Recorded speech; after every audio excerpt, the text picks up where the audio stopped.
One potentially bad side to dancing shuffle: deep, dark, dank depression.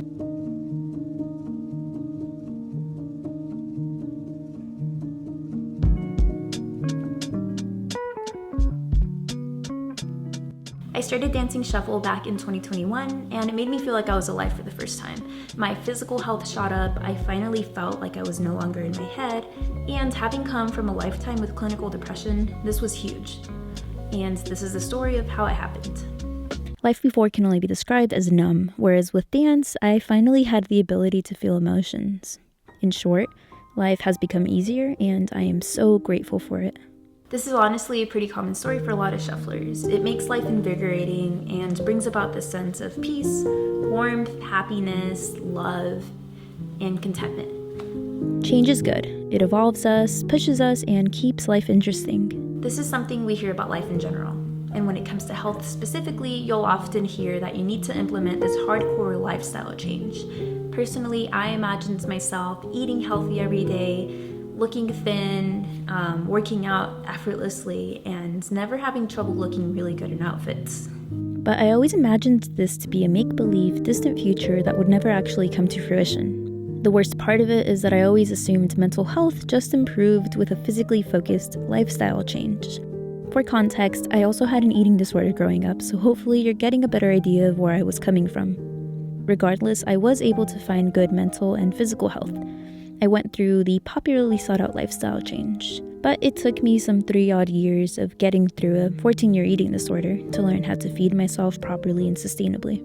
It took trying out years of various sports and physical activity to find what made the most sense for me. It took 4 years of deep diving into mental health topics, therapy, acceptance, and practice for me to finally feel that depression was no longer a pressing impediment.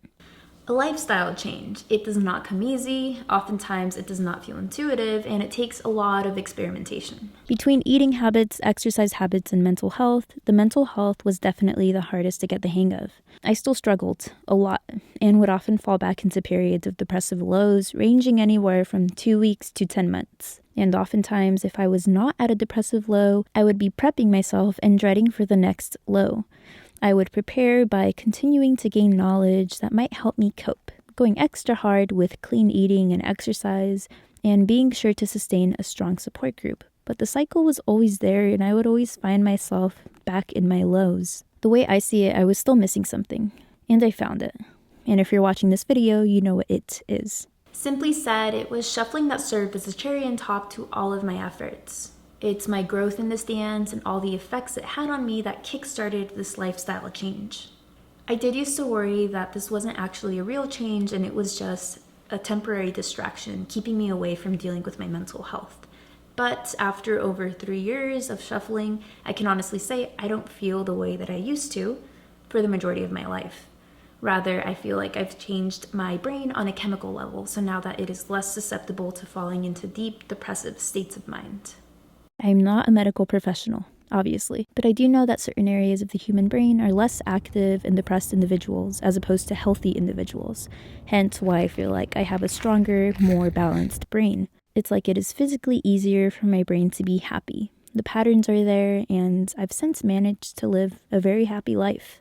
So yes, I am 100% convinced that shuffling is what turned my life around. A bold claim, but it's not the act of shuffling alone that has changed me. It's the fact that when I dance, I regularly tap into a meditative state of flow. In other words, a sweaty hybrid of shuffle meditation served as a catalyst for lifestyle change. You might be wondering, what is she going on about? What's with this flow nonsense? I'll get to explaining that later. First, let's talk meditation. What exactly is it? Simply look up what is meditation, and you'll find plenty of varied descriptions, largely based on what ideology they are stemming from. In this case, I didn't look into any specific ideology and just found general descriptions for meditation. According to Headspace, it's when you're learning to observe without judgment. According to mindful.org, I'm citing my laptop here, it's when we pay attention to our breath and are learning how to return to and remain in the present moment, to anchor ourselves in the here and now on purpose without judgment. In other words, meditation is a form of acknowledging your thoughts and your feelings in the present moment without judgment. It is the practice of recognizing these things while challenging yourself to keep your breathing in the foreground of your consciousness. So, why am I talking about meditation when I'm also talking about a style of dance that is inherently obnoxious and seen at obnoxious raves? I've already touched on this, but the answer is depression. Deep, dark, dank depression. Meditation is something I've always flirted with, and so is dancing. Usually at Mexican parties where growing up, my aunts would lovingly force my cousins and me to dance with them. However, I don't think I've ever gotten the hang of meditation. You know what meditation looks like, but this is what shuffling looks like if you're not familiar. And to be honest, I don't know what kind of style I dance, but I think it's considered a hybrid style, some shuffle, some house, and some cutting shapes. These are all different styles within EDM. I started this back in 2021, and whether I was looking forward to it or feeling lazy and low-key dreading it, I would do it every day for that first year. I danced in my room, in front of my parents' house, at random parks, and more often than not, while on a lunch break.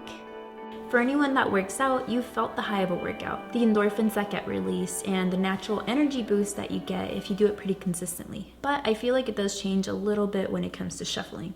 This dance style is painful. This dance style is a matter of pure energy. And while you're hearing the music and going through the improvised motions, you start to zone out. You start to get into a powerful flow state. This is where movement comes naturally, freely, and despite being ridiculously tired, you suddenly feel even more energetic.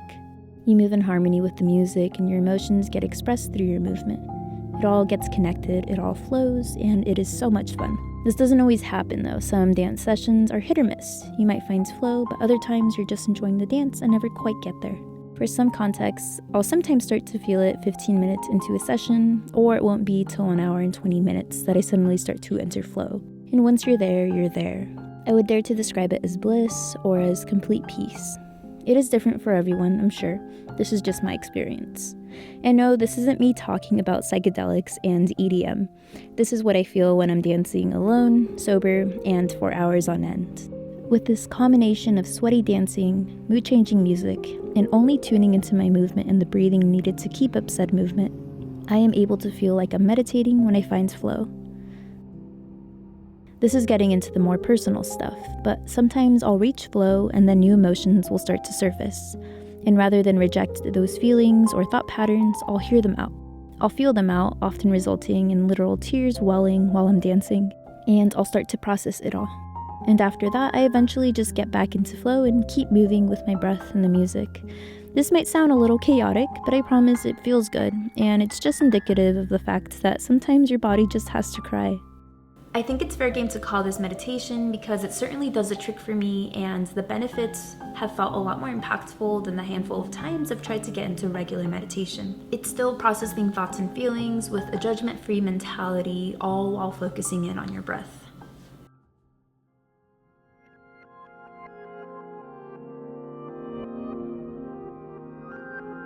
Nowadays, I don't dance every day, but I do it pretty regularly, at least 4 times a week, and one session will be anywhere from 30 minutes to 2 hours.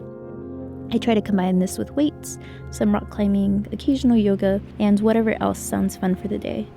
Lately, I'm working really hard on core strength so I can get proper handstands, but that's beside the point. So this has all been great, but I'll be very honest when I say shuffling is pretty tiring, so it does take a lot of effort. And at first, I started dancing with 20-minute blocks. That's the most I could do in a day. And then from there, I was able to steadily increase it.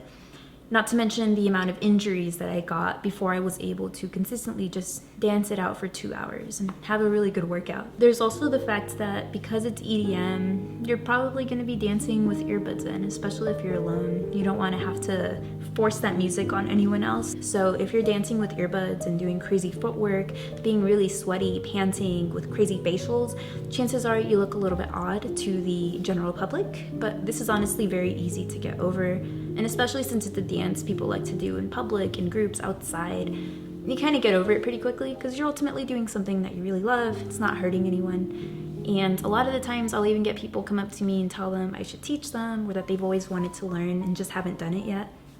So if this is something that interests you, there's so many resources out there. It just comes down to getting a decent pair of shoes on, choosing your music, and getting started. So if you are a dancer, just for my curiosity's sake, let me know why you dance, what compels you to do it, or what do you feel when you're dancing. If you're someone that meditates regularly, then let me know. Do you think this counts as meditation? Thank you so much for watching if you were able to join me for this video, and go enjoy your life.